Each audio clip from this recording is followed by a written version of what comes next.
Hi, sweeties. How are you doing? Welcome to Naya. Same as Naya, and thank you all so much for all the love and support. Hope you all are doing great. So, there is this video I came across. I thought I'd bring it to you. Firstly, a black woman was asking Pe0ple, what does it feel like to be white? And I see a lot of them in the comment section. I am probably going to put some comments so you all will be able to read to see what they are saying. And a lot of them are able to say that they know their privilege. They know the things that they enjoy and the things that other people they probably cannot relate to, but they see other people, especially black people, go through it and all that. And then the other one is also telling us about how problematic it is for for a colored person to adopt people that look like me, because there have been so many stories flying around about them having slave house and all that, putting up kids that look like me. They're subjecting them to so many horrifying things. And it's really horrible how people are going to adopt people that look like me, and then their purpose is not to help or to raise kids, but their purpose is the other way around.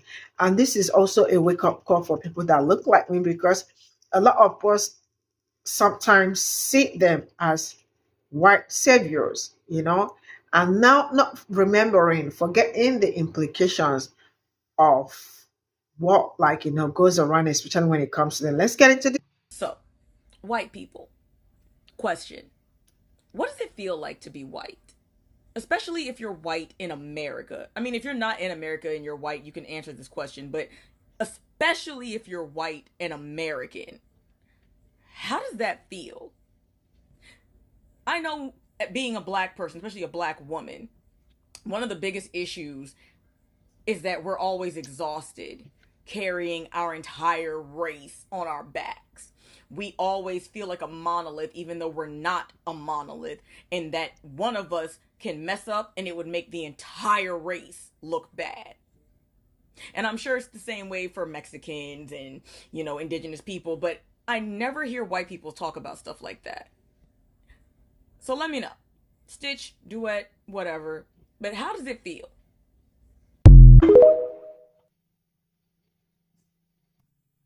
There's a problem that we need to discuss that I feel like a lot of us are not discussing, especially those who adopt children, especially people or white people who adopt children that don't look like them or children of another race, especially black children.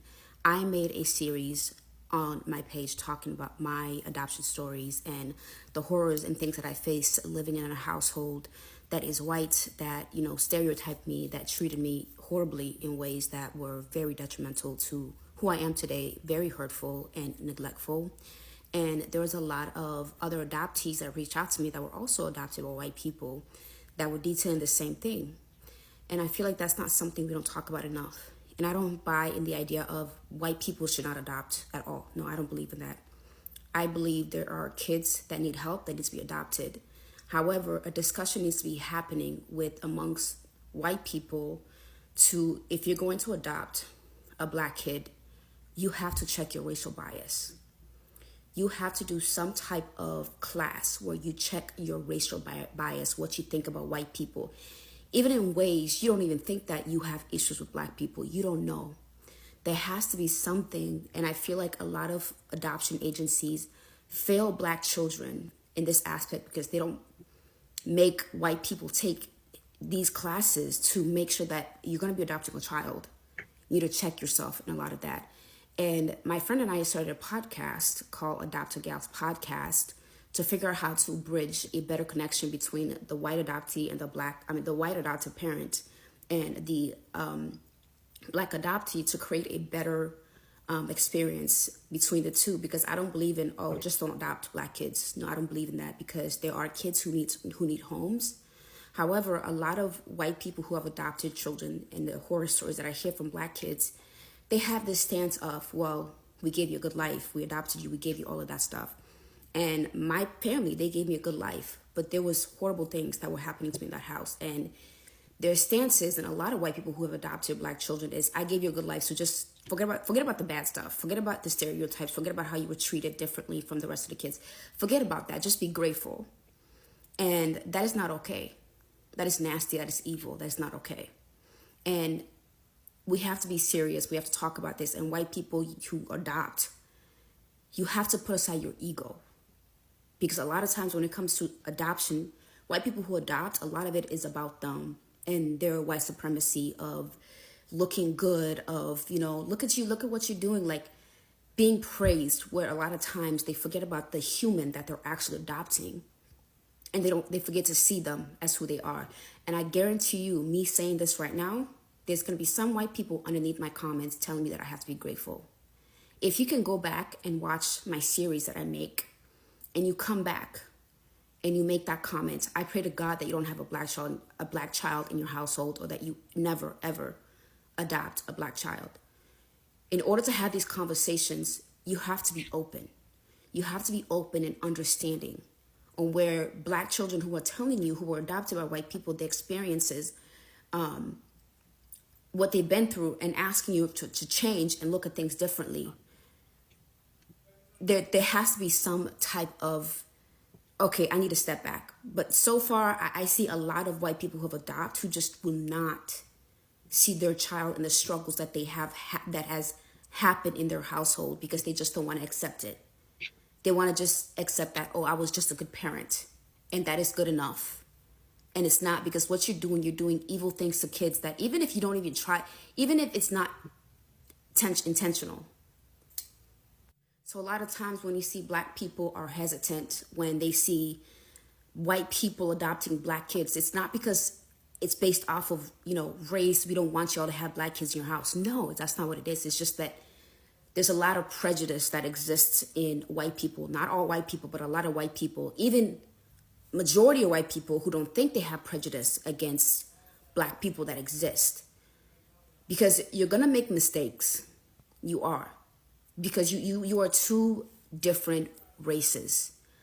But what I'm saying with my experience, try to put aside your ego and your pride and that white savior complex aside, because there's a human being that doesn't look like you inside your house that may be potentially experiencing negative and bad things in your house because you did not do the checking of your racial bias, how you feel about black people, and all the stereotypes. And unfortunately, my family is one of those that instead of facing and taking accountability for the things that they did to me as a child and the bullying that I experienced from their white daughter, they all cut me off. They all scapegoated me. Everybody in that family. There were people in the family seeing that there was a difference in treatment, and they didn't do anything to stop it. So instead of taking accountability, they all just cut me off, which was, you know what? It's actually a blessing in disguise. And I have blocked them too on my social media everywhere, because they're not my family. That's not family. That's not what family does. Legally, they are, but things that I've experienced and they refuse to take accountability and just blame everything on me, that's not what family is. Once again, I'm not saying don't adopt. I'm saying you can adopt, but you have to check your racial bias. If you're going to adopt a black child, you cannot be living in your white community. No, you have to move to a more diverse area. You have to consider the child, that they're going to be their own person with their own feelings. So whatever facade or whatever fantasy that you have created, that you have of this child that you're going to get, you're going to save, and they're going to be so grateful. They're going to have all these, they're just going to be singing praises all the time. You throw it out the window. Because that child is going to have their own feelings about where they are in life, and you living in your house. That has to go outside the house. And I highly encourage that you make friends with black people. Black people, make true, genuine friendships so you can ask the questions and things that you may not understand to help your child. You have to check your racial bias. You have to be so well in tuned. And again, you're gonna fail, because at the end of the day, it's two different races. But have black people around you that can help you out. And it's not only going to help you, it's going to help that child as well. Living in a diverse community, seeing people who are like them around them is going to help them in a way that you do not understand. And take it from me. So if you're a white person that has adopted a black kid or wants to adopt, don't be afraid to reach out ask questions, listen to our podcast to see what you may be doing that's different, or what you may be doing that's good or bad, or just to kind of help prepare you, because I feel like it's a conversation that's just not had, and there's not a lot of people that that see this kind of stuff.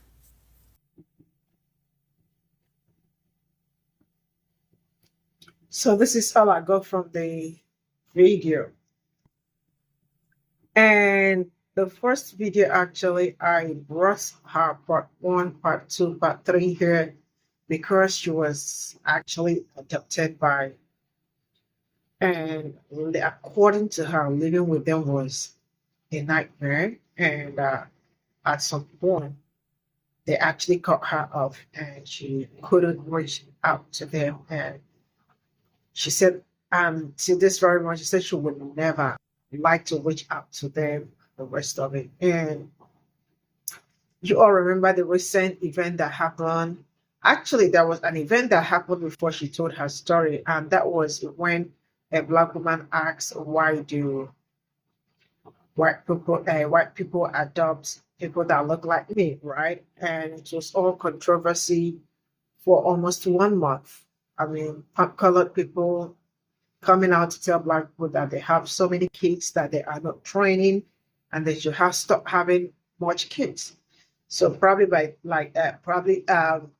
so doing, I mean, they wouldn't have to adopt Black kids, right?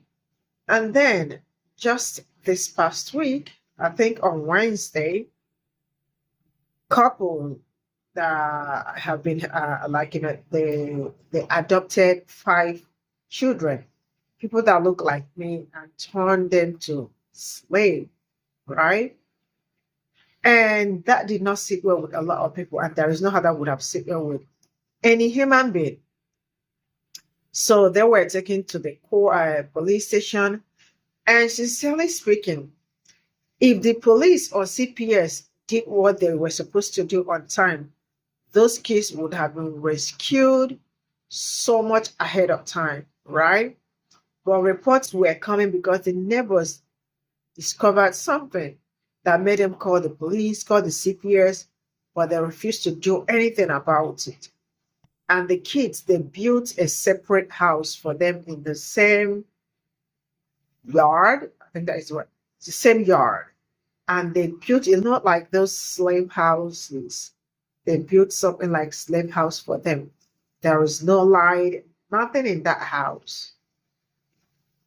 So just those kids doing so many labors and doing it even against their will, to the extent that the kids cannot even go to their main house. And when the CPS came, the condition they met the kids were horrifying, because according to them, one already had got sores all over his legs, sores that was giving a horrible odor, that the cops even said that, that the odor that was coming out from the kids were just horrifying. So you can imagine the condition that they have subjected those kids. Mind you, I think the oldest is probably 14 years. They are all minors going through that in the United States. I think in Texas, right? And the truth is that they keep telling Black people not to talk about it, not to say anything. The way this thing is going, I am sure those people are going to be released eventually and go back home. The reality is that some people that look like this do not understand their privilege. What does it look like to be colored? It is their privilege. The privilege that they have refused to acknowledge, because each time we talk about privilege, I remember one of my friends telling me that everything that I have, I got to work for it and all that. And I told him, I am not asking you about what you have, because the one I also have, I worked for it. So he was like, so what is the privilege you are talking about? I said, standing here and talking to me also, it's a privilege. And having to argue and being, you know how defensive they go anytime it got to do with anything that got to do with race. They always go into defensive mode and become very aggressive. And I told him, see, being a colored person alone is all the privilege you need, because if I want to go from one country to another, I know how hard it is for me traveling, even with all the stamps that I have in my passport. You still go through so many processes.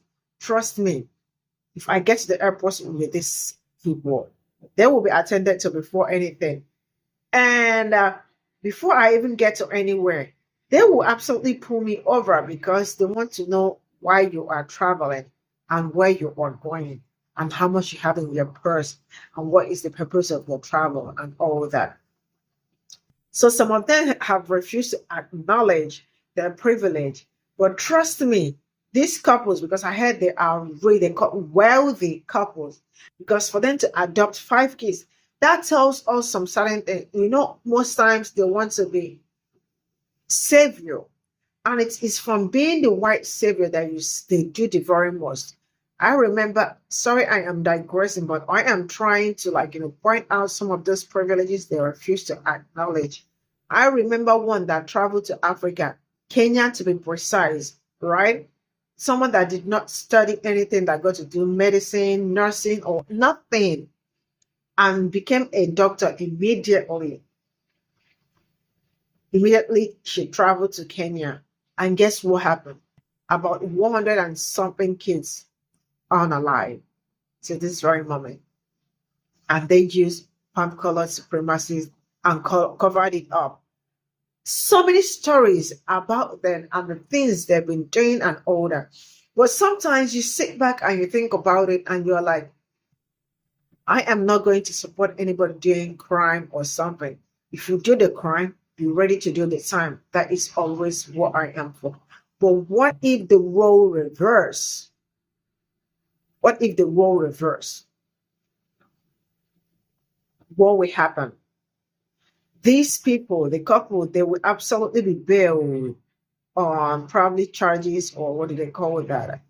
They will grant them bail and all that. They will have to probably put down a bond or something like that, right? But they're already gone home. And the kids, the trauma this